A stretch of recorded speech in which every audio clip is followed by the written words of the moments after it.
记者王俊杰新竹报道，很想红。黄姓男网友一在家中把玩改造手枪，不但将枪口对准窗外，还大胆扣下扳机击发，随后将过程影片 PO 上网络社团。警方稍早将黄男追查到案，发现他先用电脑下载枪声，再持无杀伤力的道具枪配合音效喇叭的播放时间扣扳机，愚蠢行径令警方摇头。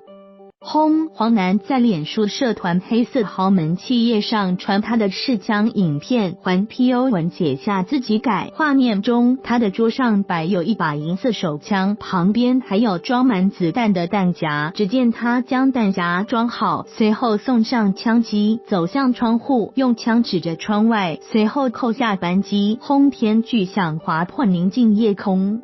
有网友看不下去，今天向警方提供黄男试枪的影片。警方接获影片后，仅花2小时就在市区逮到他，直接带回警分局侦办。